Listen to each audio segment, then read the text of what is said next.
The late autumn wind howled against the windows of Ashworth Hall, rattling the ancient panes, as though the very manor trembled with the force of what was about to unfold within its walls. Rain lashed the stone facade in sheets, turning the manicured gardens into a blur of grey and brown, stripping the last defiant leaves from their branches and scattering them across the grounds like the remnants of some forgotten joy. Inside the grand drawing room, where portraits of stern-faced ancestors gazed down from gilded frames, and the fire in the massive hearth did little to warm the suddenly frigid air, Lady Eleanor Ashworth stood with her hands clasped protectively over the swell of her abdomen, 6 months heavy with the child she had believed would bind her marriage in joy. Her pale blue gown, carefully selected that morning when the world still held promise, now felt like a mockery against her trembling form. Before her stood Lord William Ashworth, her husband of 2 years, the man whose gentle courtship had won her heart, whose laughing eyes had once looked upon her with such devotion that she had thought herself the most fortunate woman in all of England. But those eyes held no warmth now. They burned with a cold fury that turned her blood to ice, and in his hands, those hands that had once caressed her face with tenderness, he gripped several letters, their edges crumpled from the force of his rage. "Deny it if you dare." William's voice cut through the room like a blade, each word measured and precise, the very control in his tone more terrifying than if he had shouted. "Letters in your own hand, proclaiming your affection, arranging clandestine meetings with my own cousin, Richard, my blood. Did you laugh together at my ignorance, madam? Did you mock the fool who believed in your virtue?" Eleanor felt the world tilt beneath her feet, her mind unable to comprehend the accusation, the sheer impossibility of what he claimed. "William,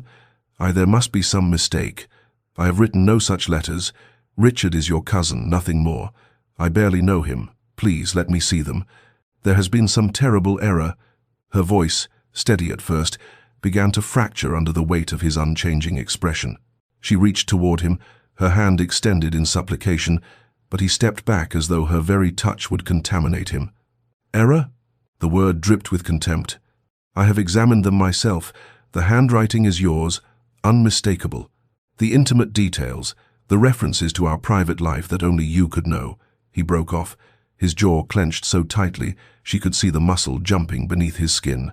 "I trusted you. I gave you my name, my home, my heart. And this is how you repay such devotion." Eleanor's mind raced desperately through her days, searching for any interaction with Richard that could have been misconstrued. But there was nothing. Nothing but polite exchanges at family gatherings, formal pleasantries in William's presence. "I swear to you upon everything I hold sacred, upon the life of our unborn child, I am innocent of this accusation. William, please, you know me. You know I could never." But even as the words left her lips, she saw the terrible finality in his eyes, the way he looked at her as though she were already a stranger, someone he had never truly known. The tears that began to stream down her cheeks seemed only to harden his resolve, as if her grief were merely another performance, another deception in a marriage he now believed had been built entirely upon lies. "You will leave Ashworth Hall at first light," William pronounced, and the words fell upon Eleanor like a death sentence, final and absolute, severing her from everything she had known and loved in a single merciless declaration. She staggered backward, her hand reaching for the back of a chair to steady herself as the room seemed to spin around her, the faces in the portraits blurring into accusatory shadows. "William, please, I beg you think of the child, our child. Where would you have me go? I have no family, no means. You cannot cast me out in this condition, not without." But he turned away from her, his shoulders rigid beneath his coat, his hand raised to silence her pleading. "You have until dawn to gather your belongings. The cottage at the eastern edge of the estate will serve as your residence. You will be provided with basic necessities, nothing more. I will not have you starve, but neither will I endure your presence under this roof another day." The household, which had been conducting its evening duties with the usual quiet efficiency, ground to a halt as the news spread like wildfire through the servants' corridors, whispered behind hands, and met with wide eyes of disbelief. Eleanor climbed the grand staircase to her chambers, each step an agony, feeling the weight of pitying and horrified stares following her ascent, and collapsed onto her bed as Martha, her faithful maid, who had been with her since her wedding day, rushed to her side with tears streaming down her weathered face. "My lady, this cannot be happening. His lordship has gone mad. Everyone below stairs knows you are innocent of such charges. We must do something, must make him see reason." But Eleanor, her hands trembling violently as she pressed them against her swollen belly, where their child moved and kicked, oblivious to the catastrophe unfolding around it, could only shake her head in numb despair. Through the long hours of that terrible night, Martha helped her pack trunks with clothing, books, and the few personal items she could call her own, though everything in this house had been provided by William's wealth, and Eleanor felt herself being systematically erased from the life she had built. Near midnight, summoning the last reserves of her strength and dignity, Eleanor sat at her writing desk and composed a letter to William, her hand shaking so badly that the ink blotted and smeared, but she persevered, pouring her heart onto the page, declaring her innocence with every fiber of her being, begging him to investigate further, to question Richard directly, to give her a chance to prove that these letters were fabrications or mistakes or anything but what he believed them to be. She sealed it with wax, pressed her signet ring into the soft seal, and asked Martha to deliver it to William's study. Martha returned within minutes, her face ashen, holding nothing, and Eleanor knew without asking what had happened. William had taken the letter, and without reading a single word, had consigned it to the flames of his study fireplace, watching her final plea turn to ash, as he had already reduced their marriage to ruins in his heart. Dawn came cold and grey, the rain having given way to a bitter wind that rattled the window panes and seemed to keen with Eleanor's unuttered sorrow. The carriage that would carry her to exile waited in the drive, a small, shabby conveyance rather than the fine coach she had arrived in as a bride, and this deliberate slight was not lost on the staff who had gathered in silent witness, many with tears on their cheeks, to watch their mistress depart in disgrace. Eleanor, wrapped in a heavy cloak that barely concealed her condition, walked through the entrance hall one final time, her eyes touching on every familiar detail, the marble floors she had crossed as a new wife, the flowers she had arranged just yesterday in crystal vases, the very air that held memories of laughter and music and hope,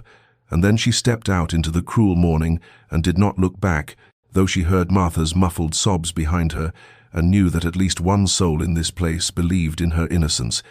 even if the only one who truly mattered had condemned her without mercy or reprieve. The cottage that became Eleanor's prison stood at the eastern edge of the Ashworth estate, a structure that had once housed the gamekeeper and his family before a larger residence had been built closer to the main house, and though it was not without its modest charms, a thatched roof, whitewashed walls, a small garden now overgrown with autumn's decay, it felt to Eleanor like the edge of the world, a place where she had been cast out from all that was familiar and beloved into a limbo of uncertainty and shame. The weeks that followed her banishment moved with the peculiar slowness of suffering, each day stretching interminably before her as she navigated the routines of survival in this diminished existence, her body growing heavier with the child, while her heart seemed to hollow out with loneliness and despair. The villagers, who had once curtsied respectfully when she passed in her carriage, now crossed to the other side of the lane when they saw her approach, their faces averted, their silence more damning than any spoken condemnation, for the scandal had spread like poison through the countryside, and in their eyes she was a fallen woman, an adulteress who had betrayed a good man and brought disgrace upon an honorable name. Martha, bless her faithful heart, came under cover of darkness twice each week, risking William's wrath and her own position to bring supplies, bread and cheese, preserves from the manor's kitchen, wool for knitting, candles to ward off the encroaching winter darkness, and these visits became the only human connection Eleanor possessed, the only moments when she could speak aloud, the thoughts that otherwise circled endlessly in her mind, like caged birds desperate for release. Eleanor spent her days in activities that kept her hands busy. Even as her mind wandered through the labyrinth of her grief, she sewed tiny garments for the baby who would soon arrive, each stitch a prayer for a future she could not imagine. She read from the small collection of books she had been permitted to bring, though the romantic novels that had once delighted her now seemed like cruel mockery, and she wrote letters to William that she knew he would never read, pouring out her innocence, her confusion, her anguish onto page after page that she then locked away in a wooden box, a record of her truth, even if no one would bear witness to it. The child within her moved with increasing vigor, little feet and fists pressing against the walls of her womb, and Eleanor would place her hands on her belly and weep for this innocent life, who would be born into shame, who would never know their father's love, who would bear the burden of a scandal they had no part in creating. And she wondered with desperate aching what William would think if he could feel these movements, if he could know the reality of the child he had helped create and then abandoned. As November gave way to December, winter descended upon the cottage with harsh winds that found every crack and crevice in the old walls, and Eleanor would huddle by the meagre fire, wrapped in shawls, watching the frost creep across the window panes like lace patterns of ice, feeling her isolation as a physical weight upon her chest, a crushing loneliness that made each breath an effort, and she thought sometimes that this must be what it felt like to be forgotten by the world, to exist in a space between life and death where nothing mattered and no one cared. And only the insistent movements of her child reminded her that she was still tethered to this earth, still responsible for at least one other soul,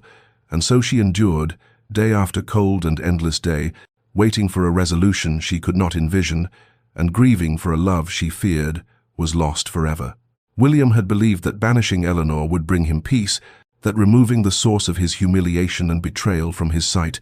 would allow him to rebuild the walls around his wounded pride and resume the life he had known before. Her deception shattered it, but instead he found himself haunted by an absence that filled every corner of Ashworth Hall with ghostly reproach, her empty chair at the dining table a silent accusation, her abandoned embroidery on the drawing-room settee a reminder of all the small domestic intimacies he had destroyed with his righteous fury. He retreated to his study, that masculine sanctuary of leather and dark wood where he had spent so many evenings in her company, reading aloud while she worked at her needlework, and now he sat alone with a decanter of brandy that never seemed to empty, no matter how many glasses he poured, staring at the letters that had condemned her, reading them again and again until the words blurred before his eyes, and his head pounded with the effort of maintaining his certainty against the insidious whispers of doubt that crept into his thoughts during the long, sleepless nights. His sister Catherine arrived in mid-December, sweeping into Ashworth Hall with her usual commanding presence, and within an hour of her arrival, she had demanded to see the evidence against Eleanor, sitting across from William in that very study and examining the letters with a scholar's precision, while he defended his actions with arguments that sounded increasingly hollow even to his own ears. "These letters prove nothing beyond what someone wishes you to believe," Catherine said, her sharp eyes moving from the pages to her brother's haggard face, noting the shadows beneath his eyes, the tremor in his hands, the bottle that sat too prominently on his desk. "Eleanor has always been devoted to you. Any fool could see it, and you have cast her out in her condition based on correspondence that could have been fabricated by anyone with sufficient malice and opportunity." William wanted to rage at her and to demand she leave and take her doubts with her, but instead he found himself unable to meet her gaze, his hands clenching and unclenching as memories rose unbidden in his mind. Eleanor's face on their wedding day, radiant with joy and hope, her gentle laughter when he made some awkward attempt at humor, the way she would touch his arm in passing as if she could not bear to be near him without some small contact, her tears of happiness when she had told him about the child, and most terrible of all, her face on that final morning, pale as death itself, her eyes pleading for a mercy he had refused to grant. Catherine left the study with promises to investigate further, and William was alone again with his brandy and his letters, and the growing, gnawing fear that he had made a terrible mistake, that his pride and his rage had led him to commit an injustice so profound that it could never be undone. And at night he dreamed of Eleanor's pale face, her mouth forming words he could not hear, her hands reaching toward him across a distance that widened with each step he tried to take toward her, and he would wake gasping, his nightshirt drenched with sweat, the phantom image of her suffering imprinted on his mind like a brand that burned hotter with each passing day. And he knew, though he could not yet admit it even to himself, that whether the letters were true or false, he had destroyed something precious and irreplaceable, and the peace he had sought through banishment remained as elusive as forgiveness in the cold and empty halls of his ancestral home. Catherine Ashworth had inherited her father's methodical mind and her mother's intuition for human nature, and these qualities combined to make her a formidable investigator when she set her mind to uncovering truth, which she did now, with the fierce determination of someone who had watched her brother destroy himself and an innocent woman over evidence that felt wrong in ways she could not initially articulate, but sensed with every instinct she had possessed. She began by examining the letters again in the privacy of her chambers, this time not merely reading the content, but studying the physical documents themselves, the paper quality, the ink color, the formation of individual letters, the pressure of the pen strokes, and what she discovered made her breath catch in her throat. For while the handwriting was indeed remarkably similar to Richard's flowing script, there were subtle inconsistencies in the slant of certain letters, a slight tremor in the loops that suggested someone copying rather than writing naturally. And most damning of all,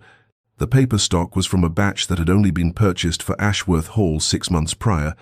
yet the letters were supposedly written over a year ago, when Richard would have been using his own stationery from his estate in Cornwall. Armed with these observations, Catherine sent for Richard himself, summoning him to Ashworth Hall with an urgent letter that brooked no refusal, and when he arrived 3 days later, travel-worn and confused about the emergency, she sat him down in the drawing-room and questioned him with the precision of a barrister, watching his face as she described the accusations against him and Eleanor,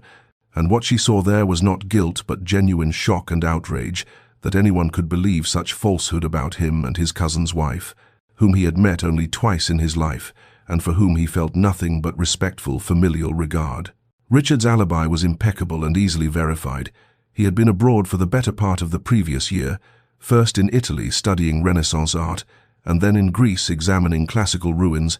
and he produced letters from colleagues, hotel registers, and shipping manifests that placed him thousands of miles from England during the period when the alleged affair would have taken place. His genuine correspondence to William during that time, filled with descriptions of ancient temples and Italian sunsets, innocent letters that someone had clearly used as templates to create the damning forgeries. Catherine's mind worked rapidly through the implications, and she began to consider who within the household would have both the opportunity to access Richard's genuine letters from William's desk and the motive to destroy Eleanor's marriage, and her thoughts turned inevitably to the household staff, those invisible servants who moved through the halls of Ashworth Hall, observing everything while being observed by no one, who knew the family's routines and secrets, who had access to the study when William was absent,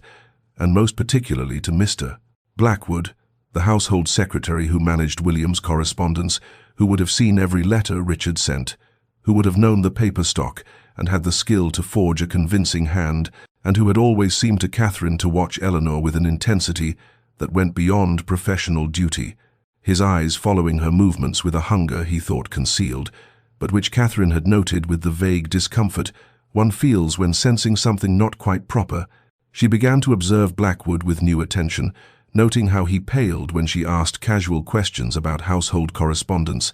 how his hands shook slightly when she mentioned Richard's return, how he found excuses to avoid being in the same room with her for any length of time, and Catherine felt the pieces of the puzzle sliding into place with a certainty that was both satisfying and horrifying, for if her suspicions proved correct, then William had destroyed his marriage and condemned his innocent wife based on the machinations of a jealous servant, a truth so terrible that it would require every ounce of her courage to pursue it to its inevitable and devastating conclusion. The snowstorm arrived on the winter solstice, howling down from the northern moors with a fury that seemed to mirror the chaos of Eleanor's own body as the first pains gripped her in the small hours before dawn, and she lay in her narrow bed in the cottage, her hands clutching the sheets as contractions rippled through her with increasing intensity, knowing with a terrible certainty that the child was coming now, tonight, in the midst of this violent tempest that had transformed the world beyond her windows into a whirling whiteness that swallowed all sound and sight. She managed to light a candle with trembling hands and stumbled to the door, hoping against hope that someone might pass by, that help might somehow reach her in this isolated place where she had been abandoned to face her greatest trial alone, and whether by providence or simple human kindness, Martha appeared through the driving snow an hour later, having felt in her bones that this would be the night, and having defied the storm to reach her mistress, her face red with cold and determination as she pushed through the door and immediately began preparing the cottage for the ordeal ahead, boiling water and gathering clean linens, while Eleanor paced the small room, her nightgown already soaked with perspiration despite the winter cold. The local midwife, Mrs. Brennan, arrived barely in time, a sturdy woman who had brought half the village children into the world and who asked no questions about scandal or shame, but simply rolled up her sleeves and took command of the situation with the calm authority of long experience. And Eleanor found herself grateful beyond words for these two women who stood by her when her own husband had cast her aside, who held her hands and spoke words of encouragement as the pains intensified to a level she had not imagined possible, her body seeming to tear itself apart as the hours crawled past and the storm raged on with undiminished fury. In her delirium, Eleanor called out for William, his name torn from her lips in moments when the pain overwhelmed all pride and pretense, and she wept not only from physical agony, but from the aching loneliness of facing this profound moment without the man who should have been beside her, who should have held her hand and whispered that she was brave, that all would be well, that he loved her and their child, and the absence of his presence was a wound as deep as any the labor inflicted on her exhausted body. Just after midnight, as the old year prepared to give way to the new, Eleanor's daughter entered the world with a cry that cut through the howling wind, like a proclamation of life's stubborn persistence in the face of all sorrow. And Mrs. Brennan placed the tiny, squalling infant on Eleanor's chest, while Martha wept openly with joy and relief, and Eleanor looked down at the small red face, the tiny fists waving in protest at this cold new world, and felt love crash over her like a wave, fierce and protective and absolute, a love that made her own suffering seem suddenly insignificant compared to the miracle of this new life she held against her heart. She named her Rose, after William's mother, that gentle woman who had died when William was barely 12 and whose portrait still hung in the great hall at Ashworth. And as Eleanor whispered the name to her daughter, she wept for all that had been lost, for the father who would never know the child who bore his mother's name, for the family that should have gathered to celebrate this birth, for the happiness that had been stolen from them by lies and pride and the terrible fragility of trust. And she held Rose close as the storm finally began to diminish outside, the wind dying to a whisper as dawn approached, and the world lay silent beneath its blanket of fresh snow, beautiful and pure and utterly indifferent to the small human drama that had unfolded in the cottage through that long and lonely night. William had not slept that night, the storm outside matching the tempest within his soul as he paced the halls of Ashworth like a ghost haunting his own life. And though he told himself he had no right to think of Eleanor now, no right to wonder about her welfare or the child she carried, his feet carried him toward the stables, as if moved by some force beyond his conscious will, and he found himself saddling his horse in the darkness, while the wind howled and snow drove against the stable walls with such fury that his groom protested the madness of riding out in such weather. But William ignored him and rode out into the blizzard, his face stung by ice and his vision obscured by the swirling whiteness, following the path toward the cottage more by instinct than sight. He did not know what drew him there on this particular night, whether some mystical connection between husband and wife that transcended his betrayal, or simply the restless guilt that had given him no peace since the moment Eleanor's carriage had disappeared down the drive months ago. But as he approached the cottage through the storm, he saw lamplight burning in the windows, warm and golden against the violence of the winter night, and then he heard it, a sound that stopped his heart in his chest, the thin, piercing cry of a newborn infant cutting through the wind like a knife. William dismounted, his legs nearly giving way beneath him, as the full meaning of that sound penetrated his consciousness, and he stood there in the snow, frozen not by the cold but by the terrible knowledge that his child had been born, was being born, had just entered the world, and he was here, mere yards away, yet separated from that sacred moment by a chasm of his own making, a gulf of accusation and pride and wounded fury that now seemed utterly insignificant compared to the magnitude of what was happening in that small cottage where his wife labored alone, without him, without his hand to hold or his voice to encourage her through the ordeal he should have shared. He moved closer to the cottage, his boots crunching in the fresh snow, and through the window he could see shadows moving inside, the midwife's sturdy figure, Martha's smaller form, and Eleanor as his Eleanor, though he could not see her face clearly, and he heard her cry out, a sound of such pain that it tore through him like a physical wound, and he wanted to burst through the door, to go to her, to beg her forgiveness, to be there as a husband should be, but shame and the knowledge of his own unworthiness kept him rooted to the spot, a silent witness to the consequence of his blindness and his rage. The hours passed and still he stood there, watching, listening, his body growing numb with cold, while his heart burned with a mixture of grief and longing and self-loathing so intense that he wondered if this was how damnation felt, to be so close to something precious and yet forever barred from it by one's own sins. And when finally that infant's cry pierced the night again, stronger now, insistent with life, William fell to his knees in the snow and wept as he had not wept since boyhood, great wrenching sobs that shook his entire frame, for he knew with absolute certainty that he had missed something irreplaceable of a moment that would never come again, the birth of his first child, and that even if Eleanor somehow found it in her heart to forgive him, even if he spent the rest of his life trying to make amends, this particular loss could never be recovered, this absence could never be made present, this wound could never fully heal. As dawn broke and the storm finally began to subside, William watched Martha emerge from the cottage, exhausted but smiling, and he quickly mounted his horse and withdrew into the trees before she could see him, and unwilling to intrude even on the periphery of this sacred time, and he rode back to Ashworth Hall through the fresh snow, the world transformed into something clean and white and beautiful, utterly at odds with the devastation in his soul, and he knew as he rode that something had broken inside him during that long night, some final barrier of pride or self-justification, and in its place was only the raw, aching knowledge of what he had done, what he had lost, and what he might never be able to reclaim. Catherine had never trusted Mr. Blackwood entirely, for there was something in the household secretary's manner that had always struck her as obsequious yet watchful, a man who moved through the halls of Ashworth with the quiet efficiency of someone who knew where all the keys were kept and which doors might be opened without invitation. And it was this instinct that led her to his quarters on a grey morning 3 days after the snowstorm had finally cleared, ostensibly to request certain household accounts, but truly to observe him more closely in the wake of her growing suspicions about the letters that had destroyed her brother's marriage. She found his door slightly ajar, which was unusual for a man so meticulous about his privacy, and through the gap she glimpsed him kneeling before his fireplace,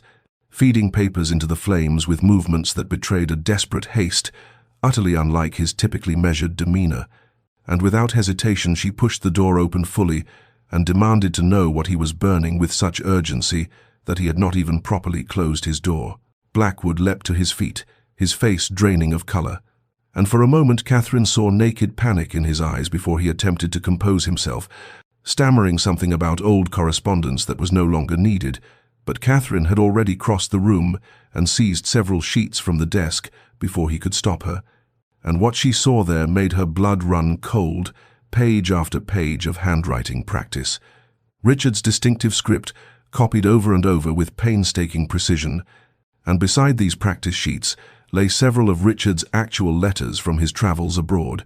letters that Blackwood had evidently used as templates to perfect his forgery. The confrontation that followed stripped away years of Blackwood's carefully maintained facade,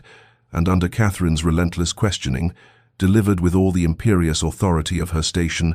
he crumbled like a wall built on sand, his confession spilling out in a torrent of self-justification and bitter resentment that revealed the depths of his obsession with Eleanor, an obsession that had begun when she was still Miss Eleanor Hartley and had come to Ashworth as a guest 2 years before her marriage. Her beauty and grace capturing the attention of everyone in the household, including the secretary, who dared to imagine himself worthy of her regard. He had written her letters, Blackwood admitted, his voice shaking with emotion, letters declaring his admiration and devotion, but she had returned them unopened, had avoided his presence with a delicacy that somehow made his humiliation more complete.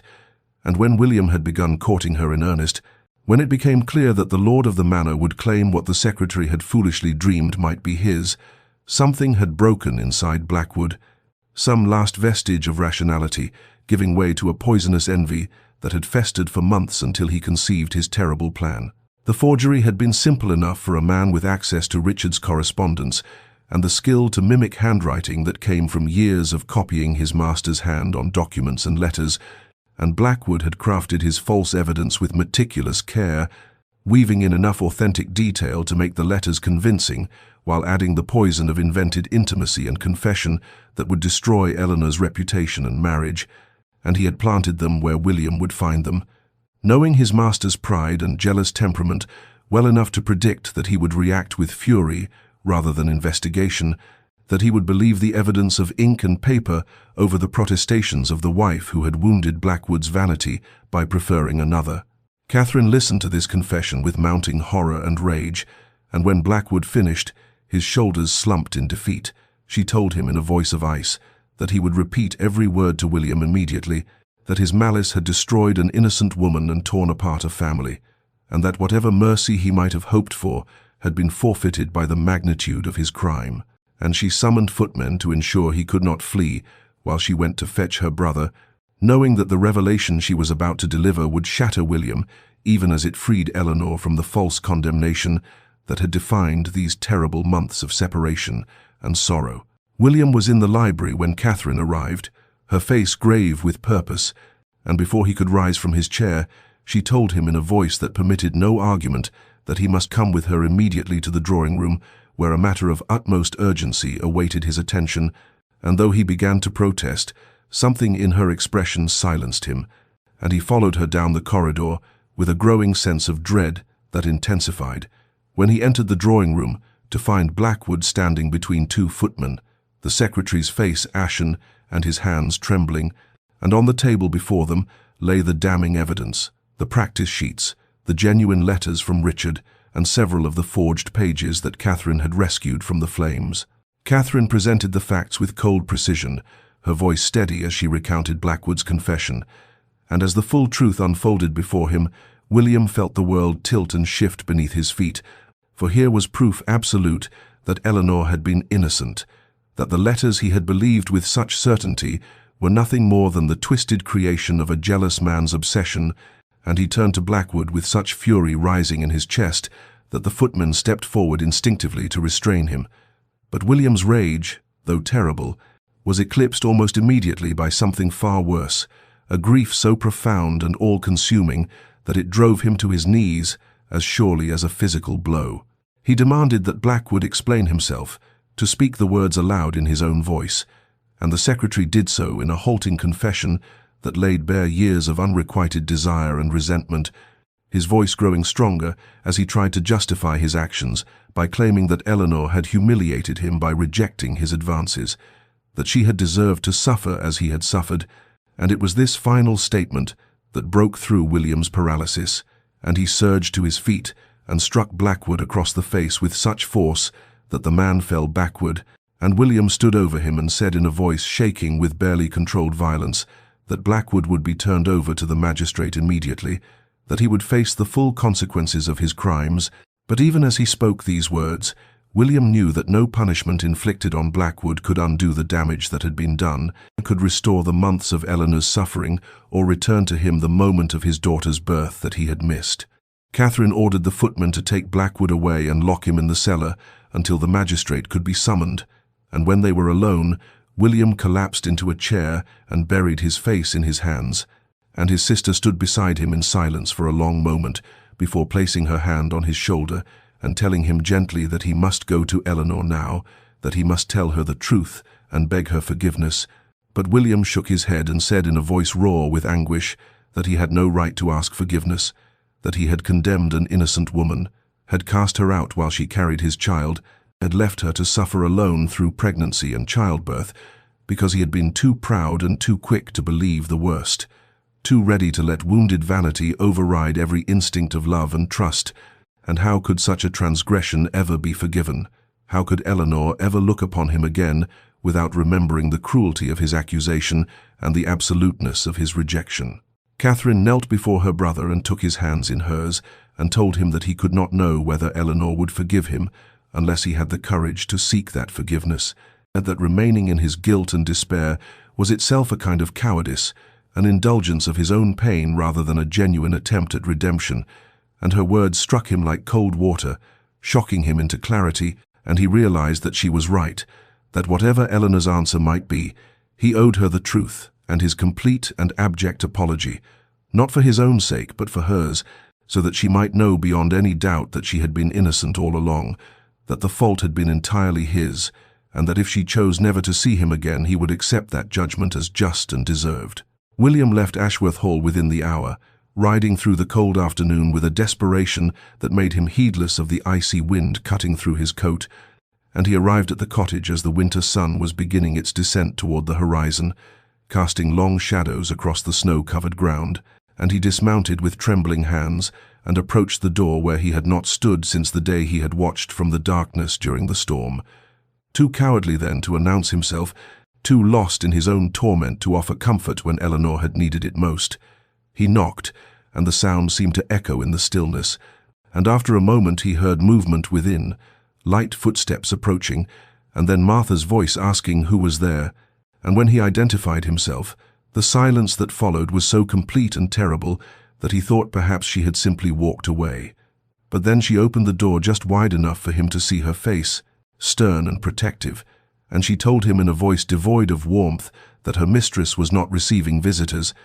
that Lady Eleanor had been through quite enough without being subjected to further distress, and William began to speak, then, the words tumbling out in a rush as he tried to explain about Blackwood and the forgery and the horrible mistake he had made, and Martha's expression shifted from hostility to shock and then to something harder to define. But still she shook her head and said that Eleanor needed time, that the truth might set her free from false accusation, but it could not erase months of suffering and abandonment, and William fell to his knees there on the doorstep and begged Martha to at least tell Eleanor that he knew the truth now, that she had been innocent all along, that he was sorry beyond any words he possessed, and he stayed there kneeling in the snow until Martha finally closed the door, not unkindly but firmly, leaving him alone in the gathering dusk. Inside the cottage, Eleanor stood with her back pressed against the wall, Rose clutched to her chest, and she had heard every word William had spoken through the thin door. They had heard the raw anguish in his voice and the truth of Blackwood's betrayal, and she wept silently as she listened to her husband begging for an audience she could not yet grant, for though her mind understood that he had been deceived, and her heart still held love for him, buried beneath layers of hurt and betrayal, she was not ready to face him, not ready to risk opening herself to more pain, when she had only just begun to find some fragile equilibrium in this small cottage with her daughter and her grief. William rode back to Ashworth Hall that night, but he returned the next morning with an armload of firewood, which he stacked carefully beside the cottage door, and he came again the following day with provisions, bread and cheese and preserved fruits, fine things from the manor's larder, and each day he came with something needed or useful, and each day he left a letter on the doorstep, letters that grew longer and more desperate as he poured out his remorse and his dawning understanding of what he had done, how completely he had failed the woman who had deserved only his trust and protection. And though Eleanor did not open the door to him, she watched sometimes from the window as he worked, splitting wood or clearing snow from the path, performing the humble tasks of service and penance, and Martha, who went back and forth between the cottage and the hall, told Eleanor that William was destroyed by guilt and grief, that he barely ate or slept, that he spoke of nothing but his need to make amends somehow, though he knew amends might be impossible, and Eleanor listened to these reports with a heart divided between the desire to maintain her protective walls and the slow erosion of her anger in the face of his evident and genuine devastation. And at night she looked at the unopened letters piling up on her table and wondered whether reading them would bring healing or only reopen wounds that had barely begun to scar,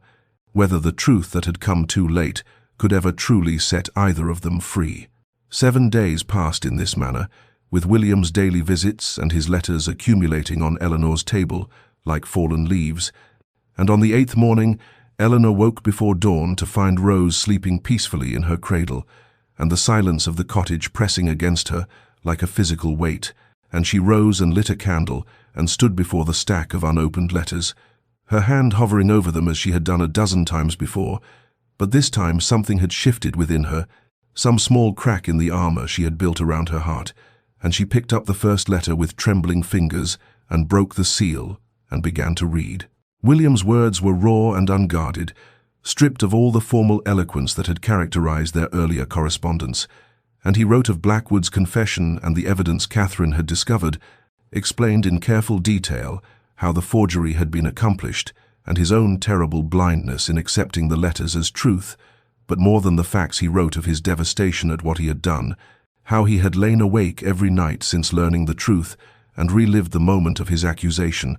the cruelty of his words, the absoluteness of his rejection, and he confessed that he had no right to ask for forgiveness, but that she deserved to know she had been innocent all along, that the fault had been entirely his, that he would carry the weight of his mistake for the remainder of his days, regardless of whether she ever chose to see him again. Eleanor read through tears that blurred the words on the page,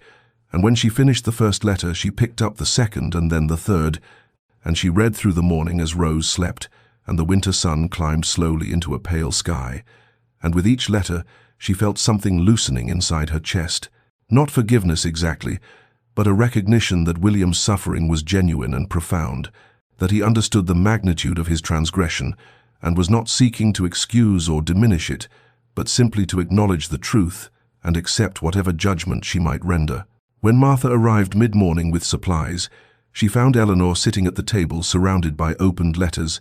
her eyes red from weeping, and Martha asked gently if her mistress was well. And Eleanor nodded and said in a voice barely above a whisper that she wanted Martha to tell Lord William something,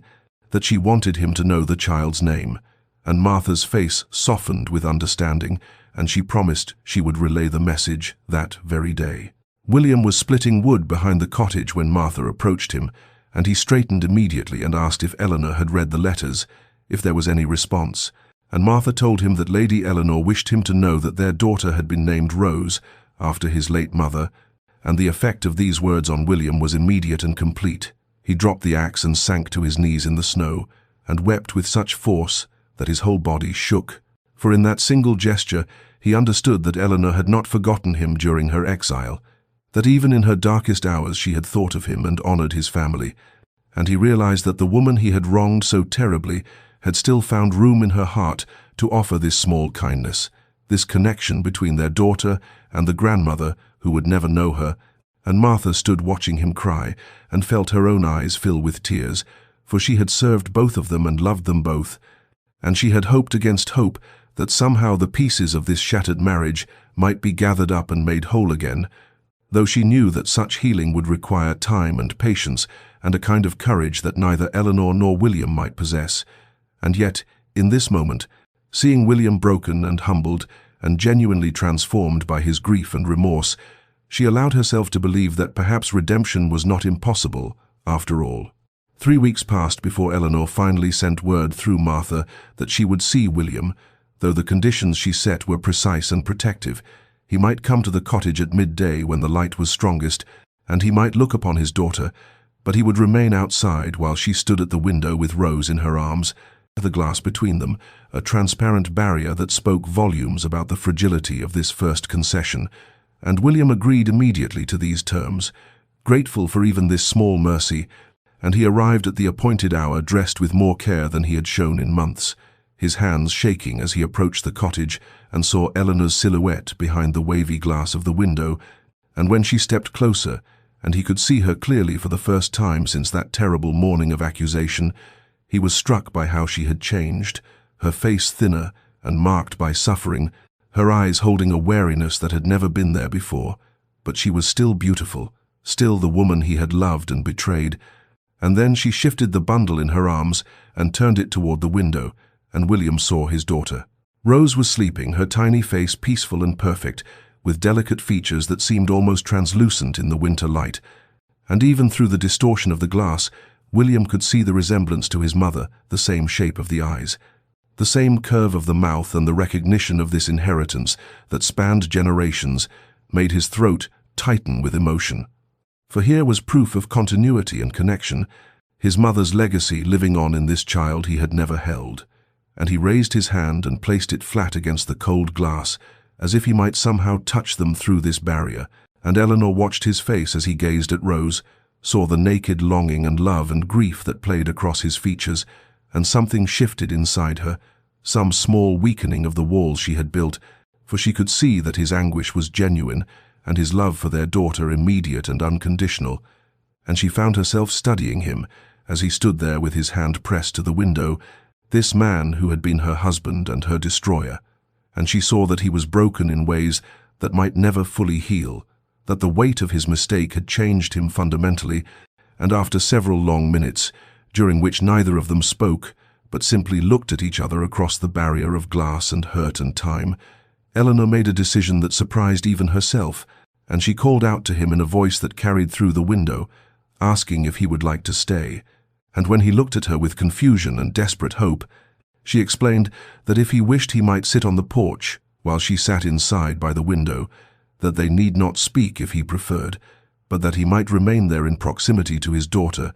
and William accepted this offer with such profound gratitude that Eleanor felt tears spring to her eyes, and so began a new pattern in their strange and careful dance toward something that might, with time and patience, become reconciliation. For William settled himself on the cold wooden boards of the porch, and Eleanor positioned herself in the chair by the window, with Rose sleeping in her lap, and they sat this way for an hour or more,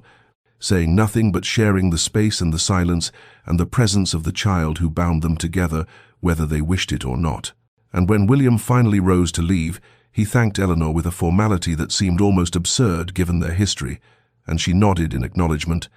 And after he had gone, she realized that her heart was beating rapidly and her hands were trembling, for she had taken the first small step toward letting him back into her life, and she did not know whether this was courage or foolishness, whether it would lead to healing or only to fresh wounds. But she knew that she could not keep him away forever, not when Rose deserved to know her father,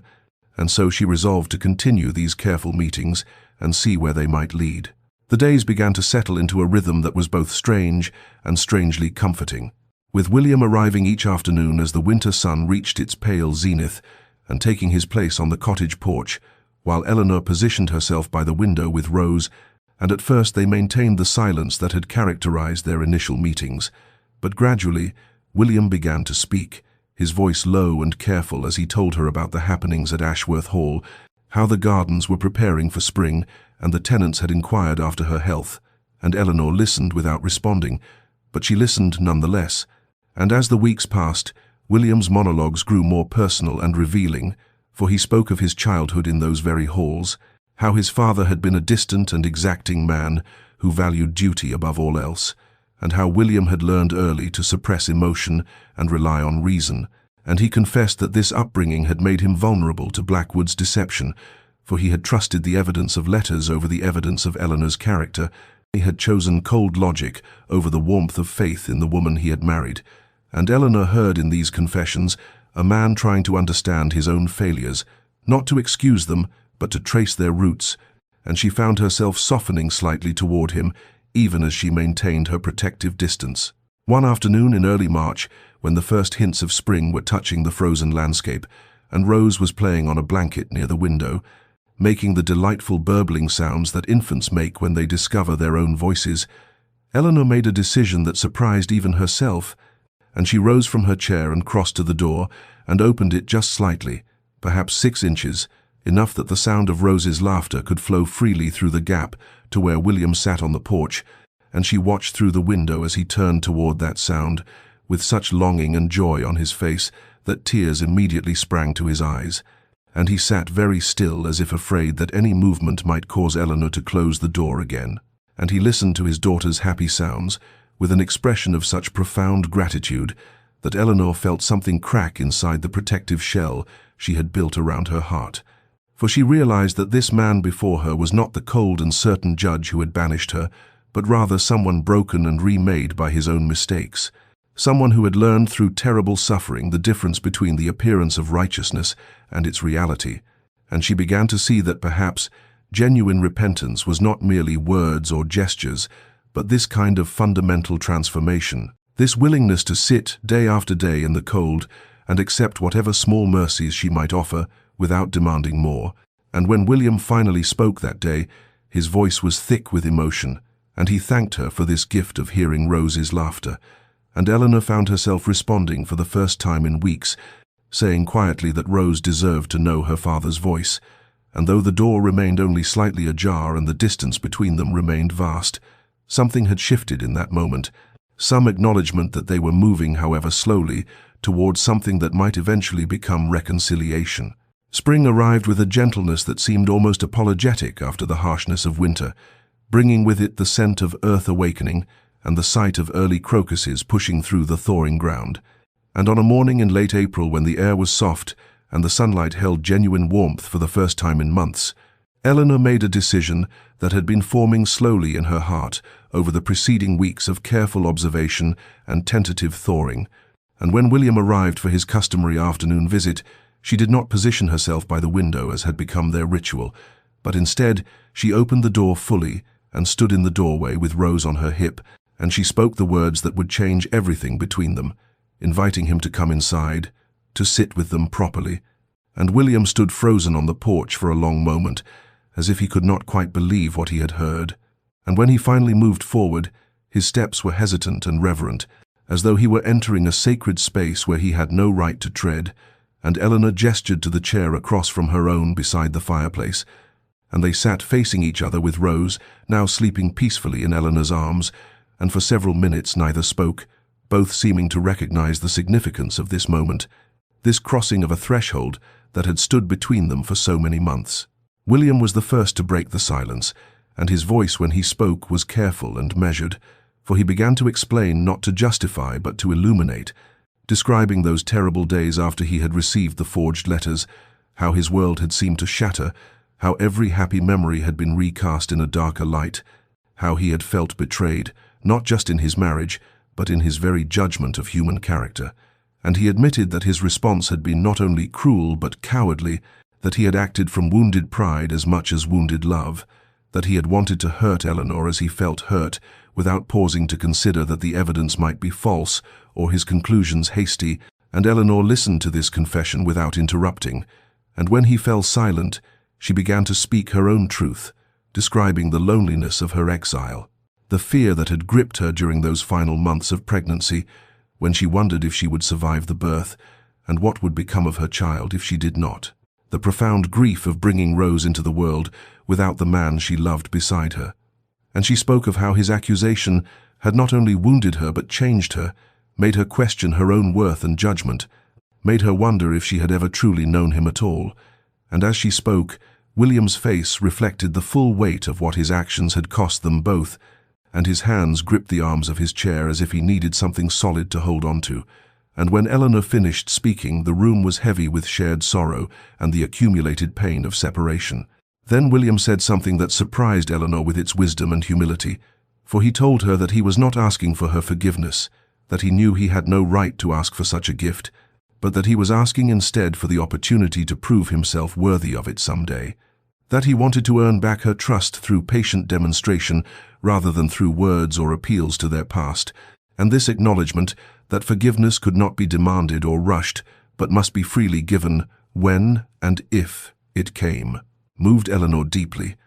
and she found herself studying his face in the firelight, and seeing there not the harsh judge who had condemned her, but a man humbled and transformed by his own failures. And they talked through the afternoon and into the evening, speaking with an honesty that they had never quite achieved even in the early days of their marriage, for they had both been changed by suffering into people capable of deeper truth. And when night had fully fallen, and Rose had woken and been fed and settled again, Eleanor realized that something fundamental had shifted between them, that the door she had opened was not merely physical but emotional, and that while the path to full reconciliation would be long and uncertain, they had taken the first real steps upon it together. The morning came soft and golden, with May sunlight streaming through the cottage windows and the birds singing in the hedgerows as if the world itself was celebrating the tentative peace that had been established between Eleanor and William. And when he arrived that day, Eleanor was waiting with a decision that had formed during the long hours of the previous night when she had lain awake, listening to Rose's gentle breathing and thinking about the conversation William had shared, about the honesty and vulnerability they had finally achieved after so many months of pain and separation. And when William stepped through the door, she saw the mixture of hope and uncertainty in his eyes, the way he had learned to temper his expectations and accept whatever small mercies she might offer, and she realized that this careful humility, this willingness to receive rather than demand, was itself a kind of proof of his transformation. And so she spoke words that would change everything between them, telling him that she thought it was time he met his daughter properly, time he held Rose in his arms as a father should, and William stood very still as if he could not quite comprehend what she was offering, and Eleanor saw his hands begin to tremble even before he moved toward where she stood with Rose on her hip, and the child, now 5 months old and beginning to take notice of the world around her, looked at this man who had visited daily, but whom she had never touched with her wide, dark eyes, that were so like Eleanor's own. And William approached slowly, reverently, his movements careful, as if he were approaching something infinitely precious and fragile. And when Eleanor transferred the warm weight of their daughter into his arms, she saw tears begin to fall unchecked down his face, and his whole body seemed to shake with the intensity of the emotion that overwhelmed him as he looked down at Rose's tiny, perfect features, the delicate curve of her cheek, and the small hands that reached up instinctively toward his face. And Rose studied her father with that peculiar intensity that infants sometimes have, as if she were memorizing every detail of him, and then she made one of those burbling sounds of contentment that babies make, and William broke completely, his shoulders shaking with sobs as he cradled her against his chest, one large hand supporting her head with infinite gentleness, while the other held her small body secure, and he whispered brokenly that he was sorry, so desperately sorry for all the time he had missed, for not being there when she was born, for not protecting her mother when he should have, for failing them both so completely. And Eleanor watched this moment of meeting between father and daughter and felt something fundamental shift inside her own heart. For she saw in William's face not just remorse, but a love so overwhelming and pure that it seemed to transform him, and she recognized in that expression the man she had married, the man she had believed him to be before the terrible accusations. But she also saw someone deeper and more real, someone who had been broken by his own mistakes and rebuilt into something more capable of genuine love, because he now understood its cost. And almost without thinking, Eleanor stepped forward and placed her hand on William's shoulder, the first time she had touched him since that awful day when he had condemned her, and the touch was brief and tentative, but it was there, an acknowledgement that they were, perhaps, no longer two separate people maintaining careful distance, but beginning to become again what they had once been, a family. And William looked up at her with such hope and gratitude in his tear-stained face that Eleanor had to look away, and they stood there in the simple cottage, the three of them, with the morning light washing over them like a benediction, and the future stretching before them uncertain but no longer quite so bleak. In the days that followed that profound moment when William first held Rose, a rhythm began to establish itself, tentative and careful like the first notes of a melody being composed, and during one of their quiet conversations, William spoke with characteristic directness about what he hoped might come next, suggesting that perhaps Eleanor and Rose might return to Ashworth Hall, that the three of them might resume their life together as a family in the grand manor where their marriage had begun. But Eleanor felt her entire body tense at the suggestion, for she was not ready to return to those halls where she had been condemned and cast out, where every room held memories of her humiliation and every corridor might whisper of her disgrace,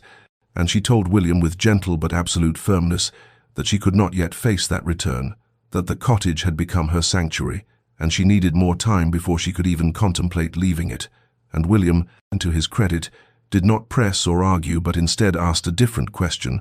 wondering if he might be permitted to help with the cottage maintenance and to visit more regularly, to make himself useful in whatever way Eleanor would allow. And this more modest proposal felt manageable to Eleanor, felt like something she could accept without surrendering the autonomy and safety she had built for herself during the long months of exile.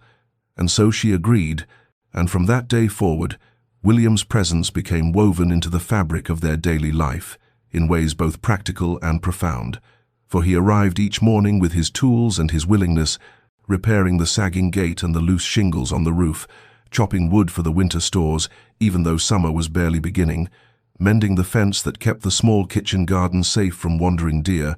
and between these tasks he would play with Rose, dangling his watch chain for her to grasp, or making silly faces that drew peals of delighted laughter from her, and Eleanor would watch from the doorway or the window and see in these interactions a kind of courtship.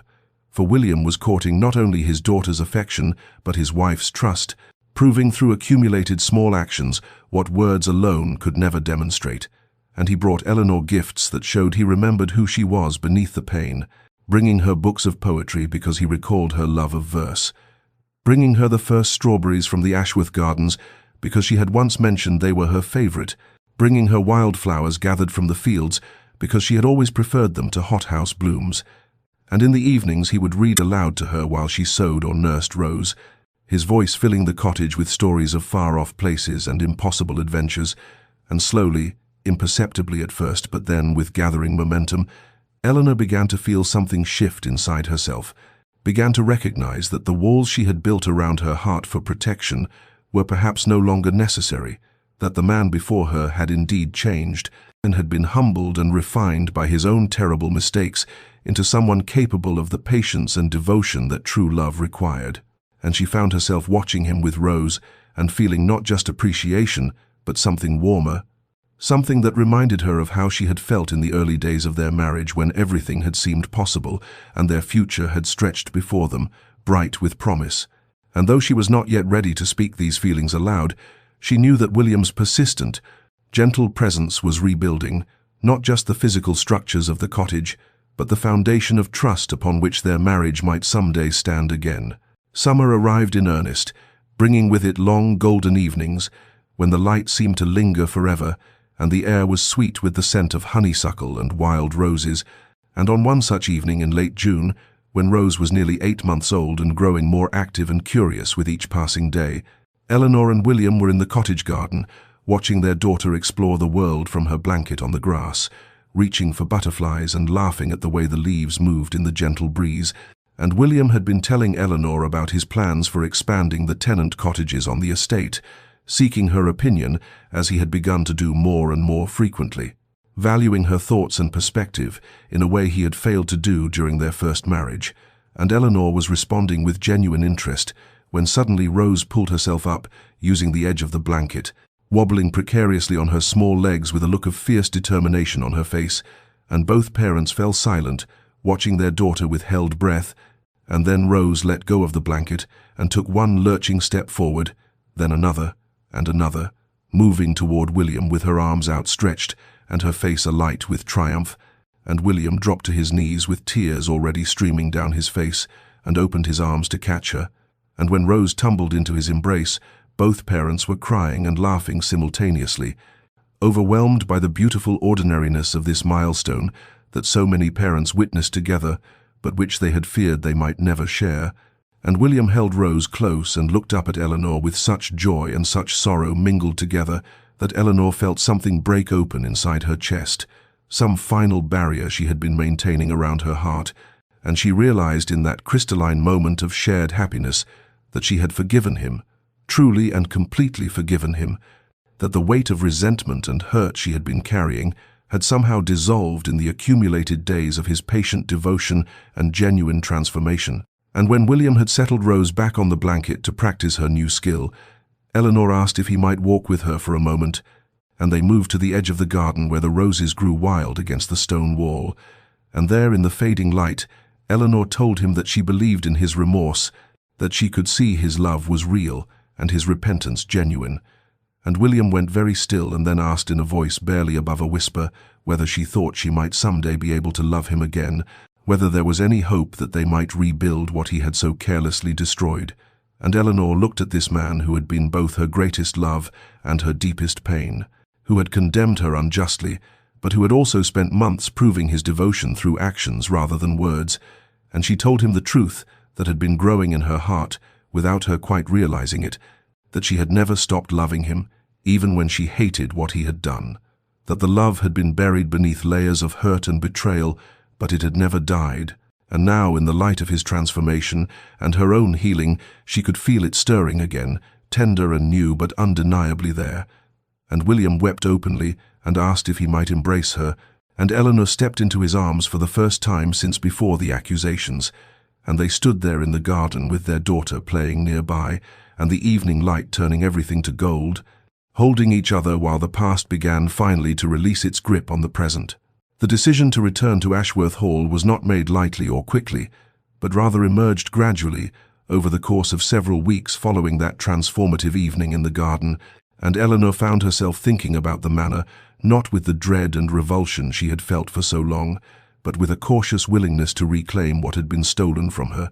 And when she finally told William one August morning that she was ready to come home, that she wanted Rose to grow up in the house that was her birthright, and for them to truly be a family again, William wept with gratitude and immediately began making arrangements,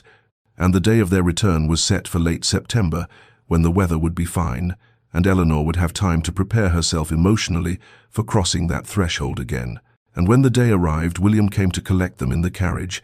helping Eleanor and Rose inside with such tender care as though they were made of the finest porcelain. And as they travelled the familiar road from the cottage to the main house, Eleanor felt her heart beating rapidly, with anxiety and anticipation mingled together, and Rose, now confidently walking and chattering in her baby language, seemed to sense something significant was happening and clutched her mother's hand tightly. And when the carriage pulled up before the great entrance of Ashworth Hall, the entire household staff was assembled outside in their finest livery. And as William helped Eleanor down from the carriage, they burst into spontaneous applause and cheers, and Eleanor saw tears on many faces, including those of the housekeeper, Mrs. Hartford, and the butler, Mr. Green, who had both served the family for decades, and Martha rushed forward to embrace Eleanor with undisguised joy. And then Catherine appeared at the top of the steps looking radiant and emotional, and she descended quickly to gather Eleanor into a warm embrace, whispering that she had prayed for this day, and that Eleanor belonged here as the true lady of Ashworth Hall,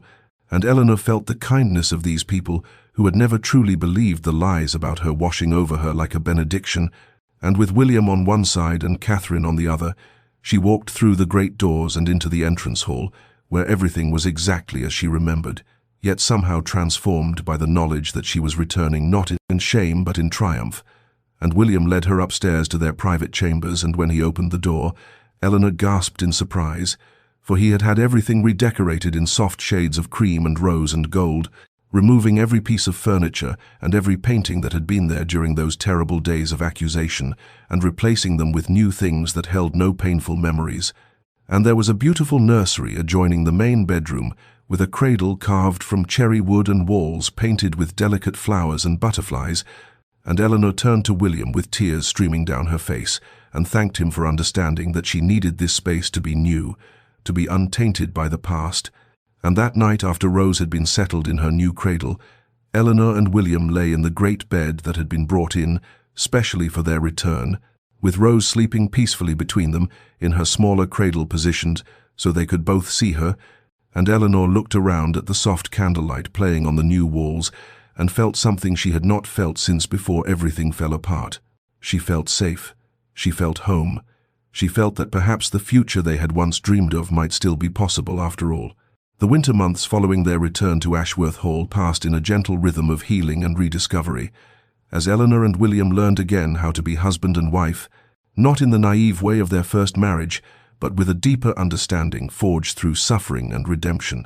And as spring approached, and the anniversary of their original wedding drew near, William came to Eleanor one evening when she was reading by the fire and asked with characteristic hesitation whether she might consider renewing their vows, not as a mere formality, but as a true choosing of one another, with full knowledge of all they had endured and overcome. And Eleanor looked up from her book with tears already forming in her eyes, because she had been thinking the same thing, feeling that they needed some ceremony to mark this new beginning and to sanctify what they were building together.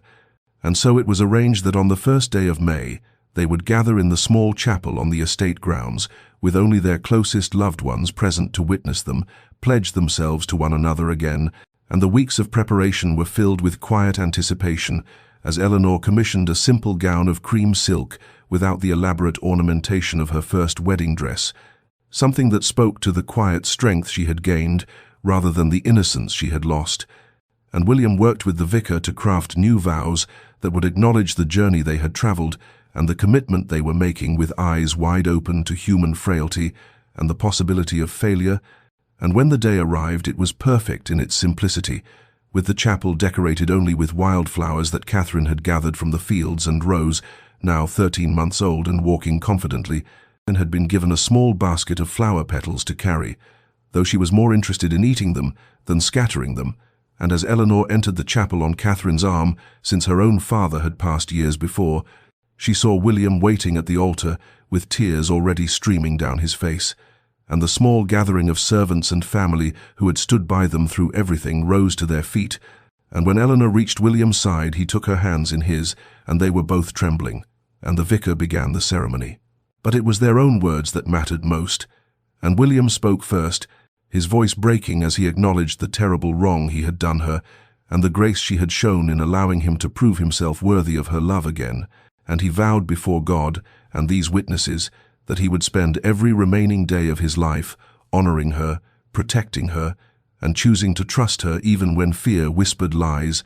And Eleanor responded with her own vows, speaking of forgiveness not as forgetting but as a deliberate choice to release the past and build something new, and she promised to be patient with his healing as he had been patient with hers. To remember that they were both imperfect people, committed to loving each other through and despite their flaws, and when they exchanged new rings that William had commissioned, simple bands of gold engraved with the date of this second wedding rather than their first, there was not a dry eye in the chapel, and little Rose, sensing something important was happening,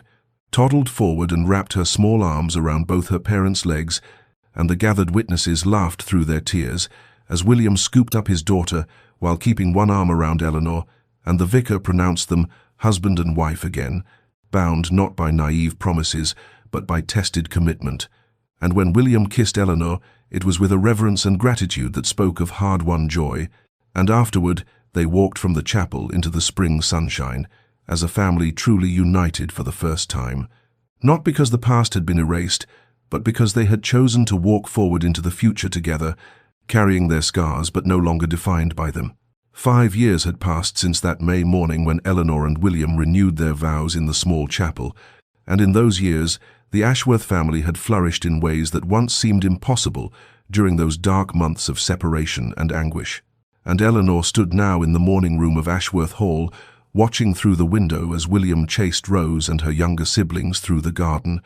Rose at 6 years old, running with the confidence of a child who had never known anything but love and security.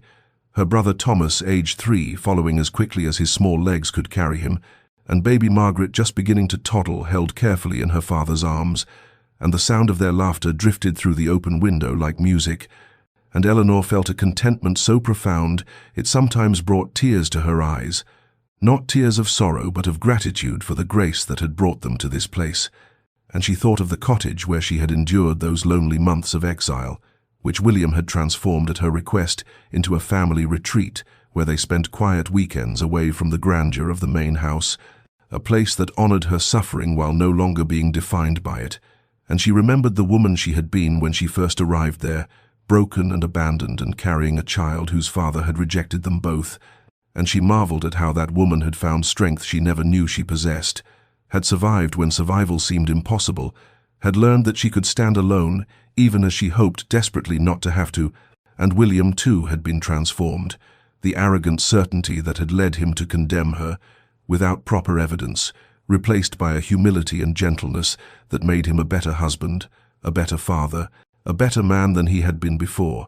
And their marriage now was built not on the romantic idealism of youth, but on the tested foundation of forgiveness, freely given, and trust painstakingly rebuilt, and they both carried scars from those terrible months, but the scars no longer defined them, instead serving as reminders of how far they had come and how precious was the love they had fought to reclaim.